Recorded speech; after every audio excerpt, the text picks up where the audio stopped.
partake in the thousand natural shocks that flesh is heir to. Welcome, ladies and gentlemen, to the fourth episode of The Nouveau Man. Excusez-toi!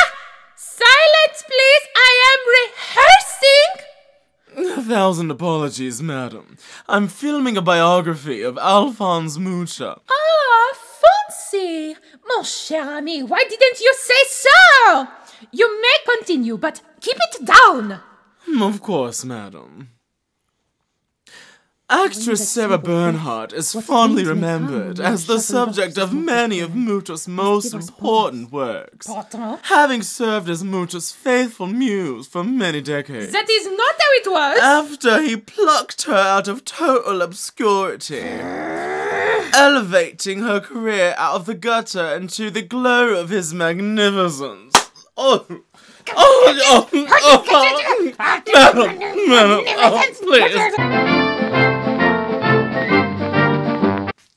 Welcome, you ignorant swine, to the biography of Sarah Bernhardt, cultural icon, war hero, and the world's first movie star.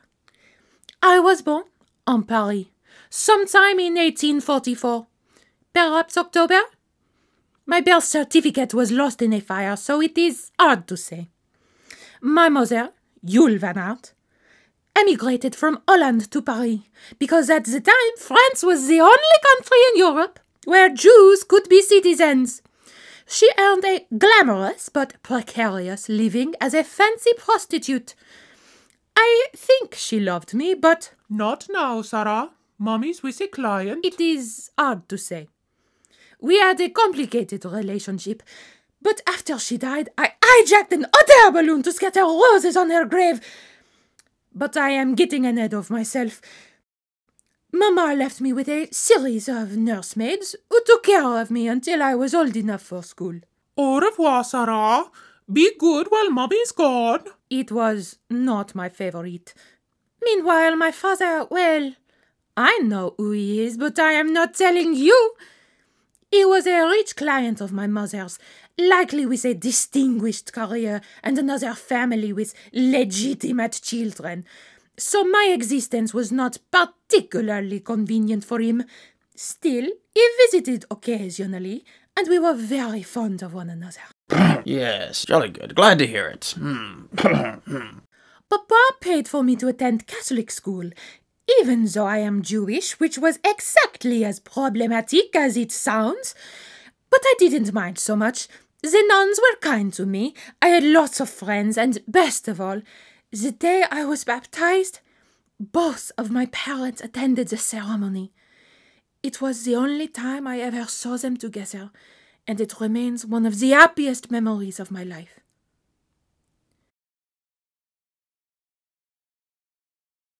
When I was 14 years old, my mother removed me from school. Time for you to find a husband and settle down so that you can support me in my old age. I was not having it. We fought back and forth for ages, until one of her clients said, I fear you, the child is terribly droll.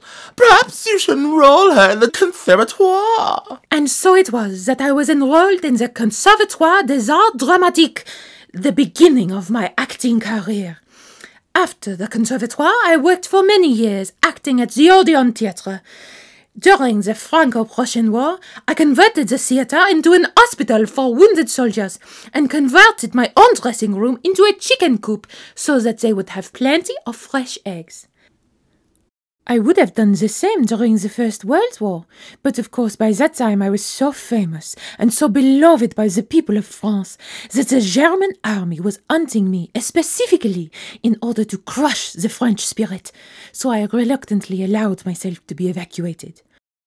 Although I continued performing for camps of soldiers, despite being in my 70s and having an amputated leg.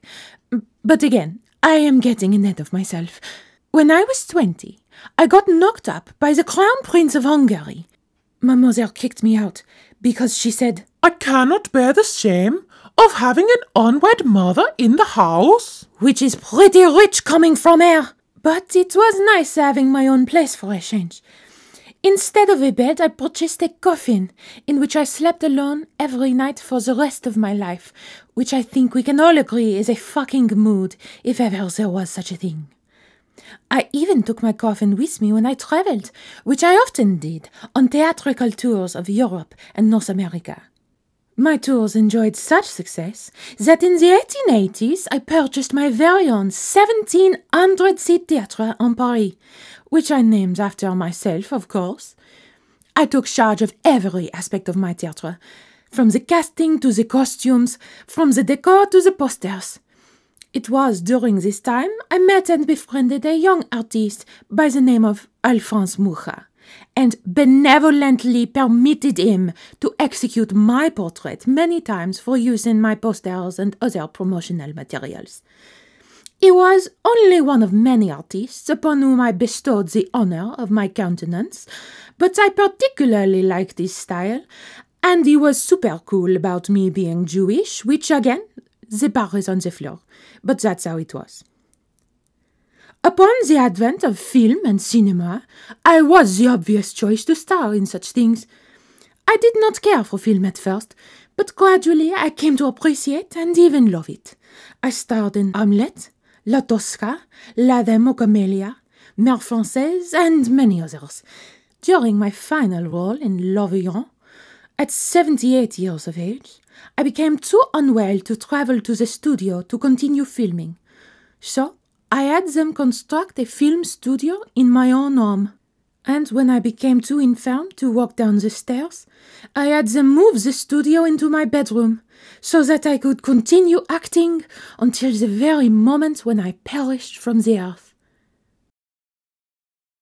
Over 200,000 people lined the streets for my funeral. I was buried in the very coffin where I had slept every night, and which was lined with hundreds of letters from a lifetime of lovers. So, let me be perfectly clear. No one elevated me out of the gutter. No one plucked me out of obscurity. I am nobody's fucking muse. Now scram.